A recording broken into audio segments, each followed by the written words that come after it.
When you look out into the world, which lives or lifestyles do you tend to aspire to?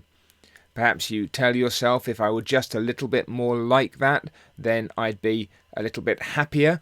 Or even you dress it up a little bit and say, I'd be a bit more useful. Think what I could do if I had what they have.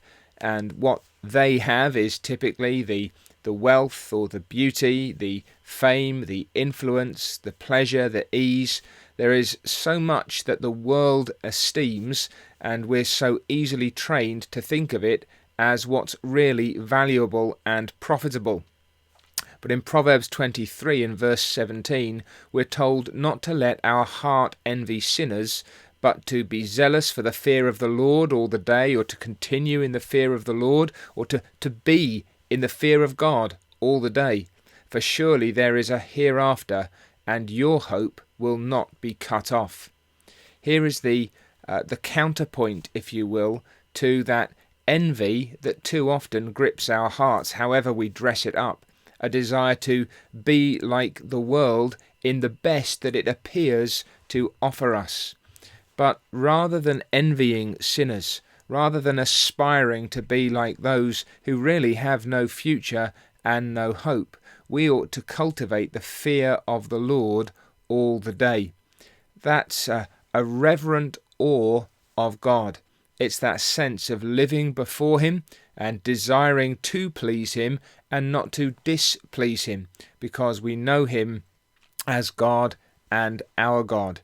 And one of the things that ought to train us in that direction, one of the things that ought to press into our consciousness the distinction on the one hand between what the wicked have and what the God-fearing man has, is the fact that eternity will prove what is truly valuable and profitable. Why should you not let your heart envy sinners? Why should you continue in the fear of the Lord? Because there is a hereafter, and your hope will not be cut off. Now that's a painful reminder. It's a cutting reminder that the hope that the wicked have, the hope of the sinful man or woman, whatever it may be that they seem now to possess, it will not endure. That upon which sinners build all their hopes and expectations will pass with their passing, and will pass away entirely with the passing of this world. The best that they have is just dust and ashes apart from the Lord God. But the believer, the fearing man who knows God, the one who lives before Him in awe of Him, service for Him, delight in Him, that is the person whose hope will not be cut off. There's no end to it.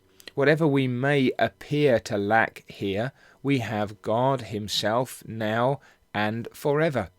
There is a hereafter. There is a life to come. And it's that sense of eternity, that understanding and appreciation of the fact that this world is not everything, that helps a believer now to value things as they ought to be valued, to esteem what ought to be esteemed, to remember, to use the Apostle Paul's notions, that the things that we see, that's not the really lasting stuff. The things that we think now seem so real, these are the things that will pass away. But the things that are not seen, those are the things that are eternal. Those are the truly lasting treasures.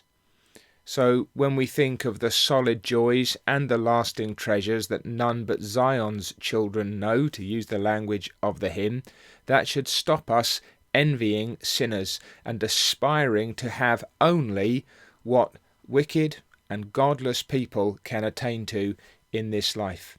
Some believers do attain to some of those blessings here, but that's not our goal. That's not our aim, and we're not to envy sinners for what they only have here. We are to exercise ourselves in the fear of the Lord our God, remembering that there is a hereafter, and that our hope, if it is in God through Jesus Christ, will not and cannot be cut off.